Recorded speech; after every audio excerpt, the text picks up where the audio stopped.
If you've ever driven along Whitaker Street near Forsyth Park, you've probably passed this beautiful building here without even giving it a second thought. But behind these doors is one of Savannah's greatest hidden treasures, a place that's been preserving Georgia's history for nearly 150 years. Today we're stepping inside the Georgia Historical Society. If you've lived in Savannah for years, or if you've visited dozens of times, there's a good chance that you've driven right past one of the most beautiful rooms in the entire city and never even knew it was here. Welcome to the Georgia Historical Society. From the outside, it looks like another beautiful historic Savannah building. But inside, it's absolutely breathtaking. This is Hodgson Hall, home of the Georgia Historical Society. The society itself was founded in 1839, making it one of the oldest historical organizations in America. The first thing that catches your eye is the architecture. The soaring arched windows, the cast iron railings, the rich woodwork, the glowing reading lamps. You almost feel like you've stepped into another century, and honestly, pictures don't quite do it justice.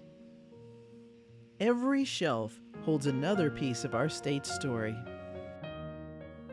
During my visit, WSAV's Ben Senger was interviewing Dr. Stan Deaton, senior historian at the Georgia Historical Society, for Spotlight, a program that airs on WSAV's CTV app.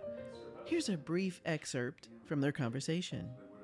So why don't we start with this building, because the history of this particular structure is so interesting, because if memory serves, this was purpose-built to be a historical society. What you see it as now is what it was built for, which is the library, a permanent home for the Georgia Historical Society. So what is it used for in the day-to-day these days? It's a research, educational and research center, and so people who want to learn anything about Georgia, anything from their own ancestors to the home they live in to maybe the history of a business or a corporation. Students come in, scholars come in, lawyers come in, movie makers come in, and they look at photographs, they look at architectural drawings, they look at diaries, letters, census records, all kinds of things. We have a fantastic collection of Georgia history that dates all the way back to 1839. Of course, we've got things that predate that, but that's how old the Georgia Historical Society is. So all these people come in to do research, to learn about their past and our state's past. Listening to Dr. Deaton, it's easy to understand why places like this matter. They're more than beautiful buildings filled with books. They're where Georgia's story is preserved and shared with future generations.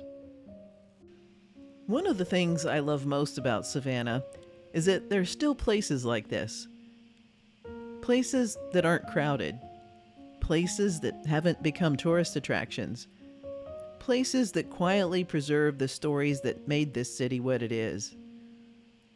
Sometimes the most fascinating places are the ones hidden in plain sight. So here's my challenge. The next time you're near Forsyth Park, take a few extra minutes. Step inside, look around, take in the craftsmanship, admire the architecture, and remember, every one of these books, every document, every photograph helps preserve the story of Georgia for the next generation. Savannah is full of famous places, but sometimes the places that leave the biggest impression are the ones you've never heard of. I'm Barry Marshall, and this is Savannah Unpacked. Thanks for watching.